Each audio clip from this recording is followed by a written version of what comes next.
Attention, attention, la pandémie de Covid-19 n'est pas encore terminée. Le virus circule toujours. Des morts et des cas graves sont régulièrement enregistrés. Que faire pour ne pas contracter le virus? Il faut respecter les gestes barrières, c'est-à-dire porter systématiquement le masque en tout lieu public et dans toutes les situations à risque. Éviter les regroupements.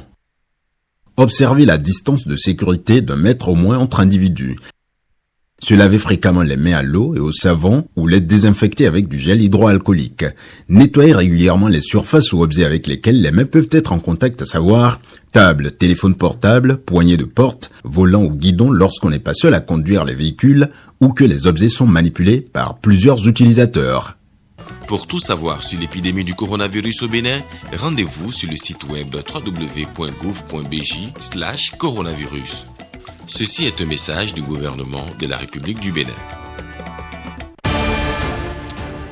Bonjour à tous. Dans l'actualité de ce 13h, dont 2000 lampadaires aux communes de Dambo, c'est une œuvre qui va contribuer à relever le niveau d'études des apprenants dans cette commune. Les dispositifs ont été mis en service en fin de semaine. On en parle dans cette édition. Des jeunes du Septentrion renforcés par CMS City en partenariat avec l'Agence de développement de l'entrepreneuriat des jeunes. Ces deux structures s'associent pour aider ces jeunes à postuler au programme 2021 de la Fondation Tony Elumelou à suivre le compte-rendu.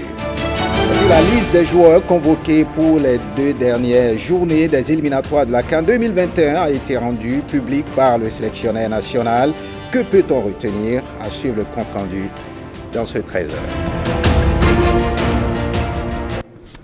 Bienvenue, si vous nous rejoignez, CMS City en partenariat avec l'Agence de développement de l'entrepreneuriat des jeunes s'associe pour aider les jeunes du Septentrion à postuler au programme 2021 de la Fondation Tony Elumelou. C'est à travers un atelier d'assistance à candidature. Koloma Madji et Giscard Povi nous en disent plus. Cette séance a pour objectif de donner aux jeunes béninois toutes les informations sur le programme entrepreneurial 2021 de la Fondation Tony Elumelou. C'est pour leur permettre de postuler un grand nombre, d'être éligibles et à terme de gagner les fonds. Je vais plutôt vous entretenir ce matin sur 2 points. Quelles sont les opportunités que CMS City vous offre, que l'État béninois vous offre à travers CMS City, et surtout pourquoi on est là ce matin. Qu'est-ce que le concours Tony Elumelou Foundation et aussi comment y candidater et qu'est-ce que vous y gagnez. À CMS City, nous avons plusieurs types de formations que nous appelons des programmes de renforcement de capacité. Nous avons un premier programme qu'on appelle le VE Academy, qui est un programme porté sur la phase d'idéation. Donc tout porteur de projet n'ayant pas encore concrétisé ce projet et qui a besoin qu'on l'accompagne à structurer ce projet, à revoir sa proposition de valeur. Face au marché de l'emploi, marqué par une forte proportion de demandeurs, le gouvernement béninois innove et promeut désormais l'entrepreneuriat de croissance pour accompagner les jeunes. L'État providentiel n'existe plus. L'État ne vous garantit plus systématiquement l'emploi à votre sortie des universités. Et en sortant avec des diplômes de métiers, vous pourriez facilement vous installer, être votre propre employeur et devenir employeur pour d'autres jeunes. L'ADEJ vous offre 3 accompagnements. Un accompagnement préfinancement vous préparant pour vous donner toutes les aptitudes qu'il faut, tous les documents de gestion prévisionnelle qu'il faut pour être un bon entrepreneur. Cette étape est capitale. C'est l'étape de l'incubation. Il y a une autre étape où on vous accompagne pour aller chercher les financements. Si vous avez les documents prévisionnels bancables, il vous faut la garantie. C'est le moment de bénéficier des opportunités de ces différentes réformes pour être entrepreneur ou pour être un bon salarié à travers le PSIE. Ce n'est donc pas le moment de vous empêcher vous-même d'avoir accès aux opportunités de ces réformes. Je voudrais vous inviter à ne jouer que votre rôle de citoyen. Cette initiative réjouit les autorités rectorales de l'Université de Parakou. Lancé en 2015, le programme Tony Elumelu est doté d'un fonds de 100 millions de dollars. Une cagnotte qui va permettre de propulser des milliers d'entrepreneurs africains. Venons-en à présent à cette action qui pourra contribuer à relever le niveau d'études des apprenants dans la commune de Dangbo et aider les autres couches de la société à bien mener leurs activités. C'est le projet don de 1000 lampadaires solaires. Les dispositifs ont été mis en service en fin de semaine. Brice Humbo et Firme Bassao. Le projet don de 1000 lampadaires solaires dans la commune de Dangbo vient ainsi d'être activé. Des panneaux de type nouveau, dotés de capteurs intelligents et de détection de présence humaine qui désormais rythment le vécu quotidien des populations de Dangbo dans les rues, les marchés et les établissements d'enseignement. Dans cette vision, nous entendons prioritairement mettre en œuvre notre projet de la route des études. Ce projet consiste à illuminer entièrement le tronçon Carrefour Ouadon, CEG1 de Dangbo, avec d'autres infrastructures de commodité et de facilitation des recherches. En effet, si Dangbo doit devenir la commune prospère et modèle de la vallée de l'Ouémé, c'est en comptant sur ses fils et filles. Il n'y a de richesse que d'hommes, dit-on. Chose annoncée, chose réalisée.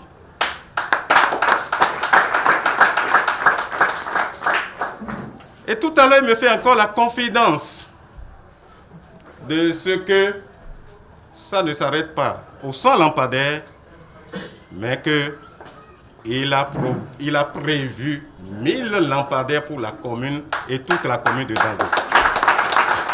Donc tous les arrondissements seront impactés par ce don.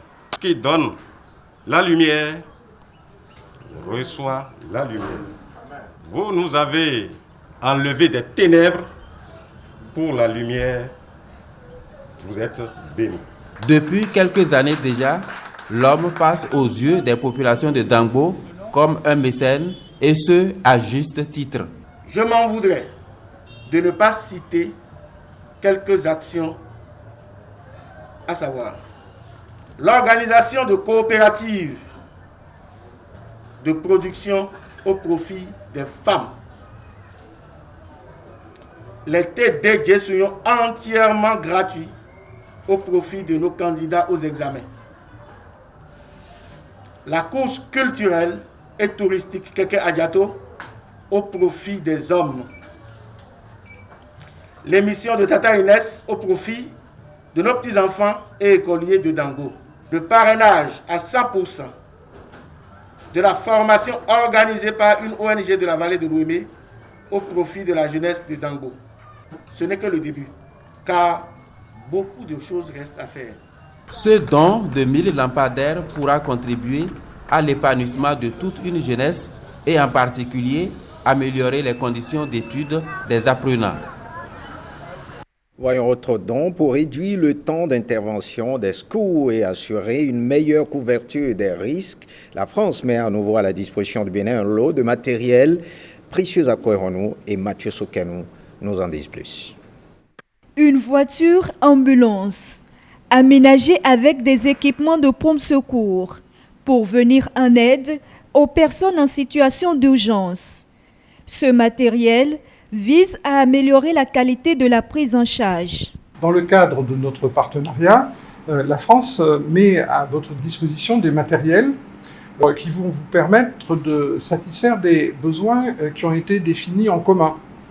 Et c'est là aussi, je crois, la richesse de notre partenariat, c'est que vous avez accepté d'accueillir dans vos équipes un coopérant français, ce qui permet d'échanger, de s'enrichir mutuellement. En juin 2019 déjà, la France a doté le Bénin d'un important lot de matériel de secours routier. Plus récemment, en 2020, la coopération française a mis à la disposition de l'ANPC, du Groupement national sapeurs-pompiers et des populations d'importants matériels de désinfection, des dispositifs de lavage de mains et des masques de protection pour lutter contre la pandémie de Covid-19. Aujourd'hui encore, nous sommes heureux de recevoir un appui important de cette coopération française. C'est ici l'occasion d'exprimer toute la reconnaissance et la gratitude du gouvernement du Bénin à tous les partenaires techniques et financiers, et particulièrement à la coopération française, dont les actions de soutien ont longtemps permis d'accompagner les efforts de résilience de nos populations. Je voudrais d'ores et déjà inviter les responsables des services de protection civile à divers niveaux à assurer une formation adéquate aux utilisateurs de ces joyaux, ainsi qu'un entretien de qualité. Une embarcation est également offerte, le tout pour un montant de 42 millions de francs CFA environ. Et on parle de développement de la filière anacarde au Bénin. Le projet d'appui au développement de la filière anacarde et de l'entrepreneuriat agricole est lancé à Dassazoumé. C'est un projet qui va booster le développement de la filière anacarde, une priorité inscrite au programme d'action du gouvernement. Ricardo Loïpekou. Deuxième produit d'exportation après le coton, l'anacarde constitue pour le Bénin une source de devises importante. La filière anacarde est l'une des filières phares à haute valeur ajoutée dont la promotion est consignée dans le programme d'action du gouvernement. En vue de booster cette filière, le gouvernement du Bénin a mis en place le projet d'appui au développement de la filière anacarde et de l'entrepreneuriat agricole PADEFAENA. Je voudrais vous exprimer le sentiment de soulagement qui m'anime aujourd'hui, car, sans exagérer, plus personne ne croyait au démarrage de ce projet en ce premier trimestre de 2021, étant donné d'ailleurs l'imminence des élections présidentielles dans notre pays. Je voudrais souhaiter que la présente cérémonie de lancement du projet puisse se passer dans la concorde et l'inclusion de tous. Depuis 2019, où a été négocié le PADEFAENA, les populations en général et celles du monde rural, notamment celles qui s'investissent dans les filières anacardes en particulier, ont longuement espéré le démarrage effectif de ce projet après plus d'une année d'attente et de préparation de tout genre pour la satisfaction des conditions préalables. Ce projet tant attendu, mesdames et messieurs, va donc démarrer. Le dit projet est soutenu par la Banque africaine de développement, la BAD. La zone du projet représente à elle seule plus de 87% de la production nationale. Tenant donc compte des orientations stratégiques du Bénin et celles de la banque, la formulation du projet met un accent particulier sur l'emploi des jeunes et des femmes. Le gouvernement en fait une priorité. Le chef de l'État, le président Patrice Talon, à travers la mise en œuvre du programme d'action du gouvernement, a décidé de faire du secteur agricole le principal levier de développement économique, de création de richesses et d'emplois. En visant la promotion de la filière anacarde comme une filière à haute valeur ajoutée, le gouvernement de notre pays a responsabilisé l'agence territoriale 4 comme agence d'exécution de ce projet qui, à terme, vise l'amélioration des rendements des noix de cajou de 350 kg par hectare à 750 kg au moins par hectare. La création de 10 000 emplois supplémentaires, dont 50% d'emplois de femmes. La création d'au moins 20 entreprises PME. La mise en place, à titre pilote, de vergers irrigués de 5 hectares à haut potentiel productif. L'aménagement de 6 parcs à bois irrigués sur des sites compatibles à la réalisation des ouvrages. La réhabilitation et le reprofilage de 145 km de pistes rurales. L'installation de 15 systèmes hydrauliques villageoises, forages équipés de pompes à motricité humaine. Installation de 15 systèmes hydrauliques villageoises améliorés pour les villages et les unités de transformation. La construction de 5 mini-centrales de 10 kW crête pour les villages et les unités de transformation d'Anacard. La réalisation de travaux de construction de 5 magasins de 1000 tonnes chacun. Il s'agira donc de contribuer à l'accroissement durable des revenus des acteurs de la productivité de la filière. Un crédit bancaire est alloué à cet effet aux bénéficiaires par le biais d'un fonds de facilitation logé au Fonds national de développement agricole. Ce que nous voulons dire à cette occasion, étant donné que nous sommes ici avec les bénéficiaires et ceux qui ne sont pas ici et qui pourraient nous écouter à travers l'ORTB, nous leur demandons de se lever très tôt pour que ceux d'entre eux qui n'ont pas encore de relation avec les institutions financières, les banques et les SFD, de commencer déjà par créer cette relation. Ce qui va se passer, ceux d'entre eux qui ont déjà un compte et qui avaient déjà un historique dans ces institutions, certainement seront les premiers venus et les premiers servis. Mais les autres, dès l'instant qu'ils nous écoutent, je leur demande de se lever et de faire le pas nécessaire, à savoir ouvrir un compte et créer cette relation. Les ressources sont là, et d'hommes déjà, elles n'attendent que des projets bancables. Dans le dessein de parvenir à la réalisation des objectifs de ce projet, un comité de pilotage a été mis en place. Nous avons exprimé notre détermination et notre engagement pour jouer notre partition afin que les orientations nécessaires soient données à l'unité de coordination du projet et aux différents partis bénéficiaires pour que le Bénin puisse montrer par ce projet qu'il est capable d'aller de l'avant et de continuer à mobiliser efficacement et à utiliser efficacement les ressources des partenaires. Ces domaines d'intervention contribueront, j'en suis certain, à la réalisation de l'objectif de développement durable ODD 2, éliminer la faim, assurer la sécurité alimentaire, améliorer la nutrition et promouvoir l'agriculture durable. L'atteinte des résultats de ce projet exige une mobilisation soutenue, une bonne appréciation des responsabilités qui incombent à chaque catégorie d'acteurs, quel que soit leur niveau d'intervention. C'est pourquoi je voudrais vous exhorter à prendre les dispositions idoines en vue de l'atteinte des résultats que nous escomptons. D'une durée de 5 ans, le projet d'appui au développement de la filière anacarde et de l'entrepreneuriat agricole vient donc contribuer à la réduction de la pauvreté et à l'amélioration de la sécurité alimentaire et nutritionnelle. Et au nombre des réformes les plus remarquables engagées par le gouvernement béninois, la dématérialisation des services de l'administration. Depuis 2016, le gouvernement a fait le pari d'une administration moderne et dynamique. Plus de 4 ans après, où en sommes-nous? La réponse dans ce reportage signé Marcella aussi.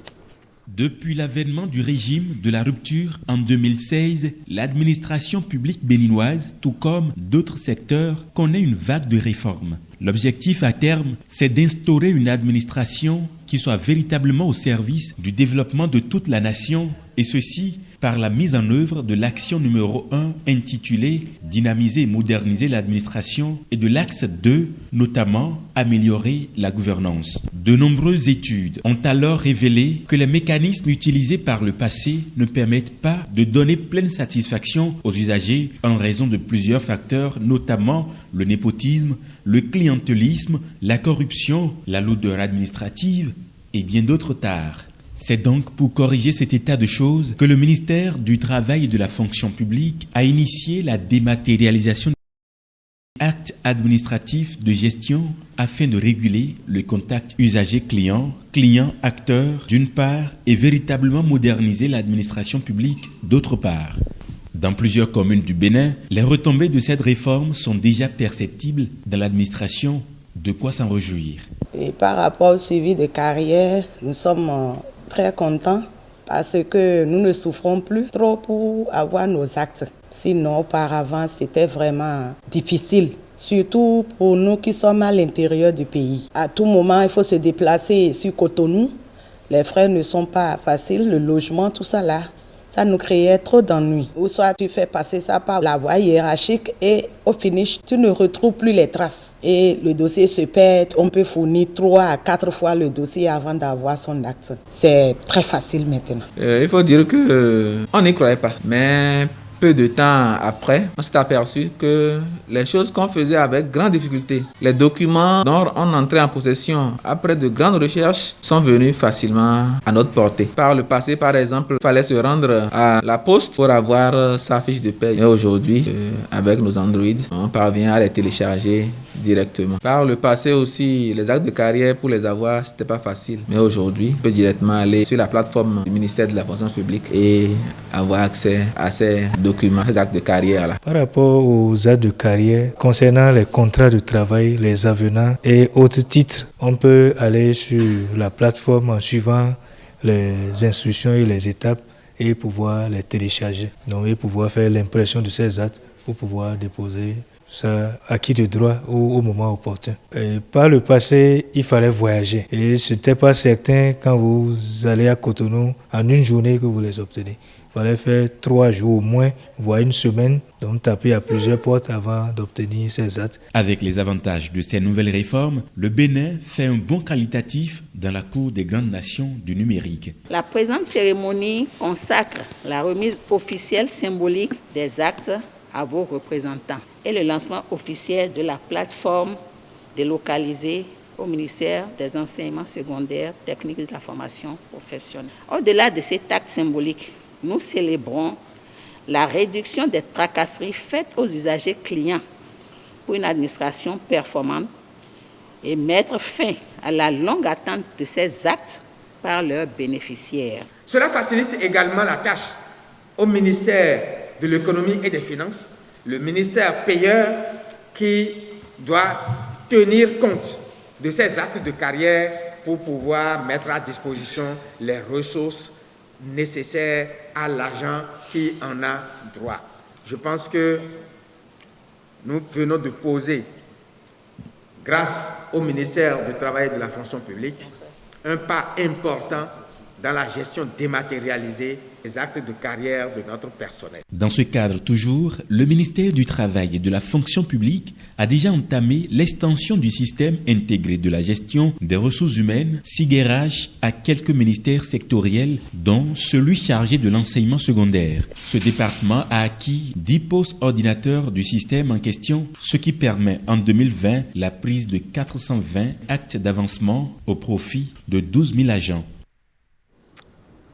Et on part pour le Septentrion. L'association Alpha Taka, avec le soutien de Al Hidayah du Koweït, en collaboration avec la mairie de Djougou, a fait don de machines à coudre aux femmes démunies. Cette action est une contribution à la promotion de l'autonomisation des femmes au Bénin et dans la commune de Djougou en particulier. Ernest Etegou et Abdoulaye Mouni Yakoubou.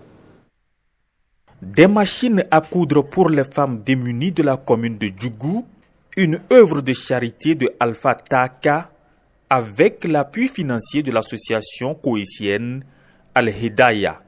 Ces dons renforcent la participation de la femme au développement local.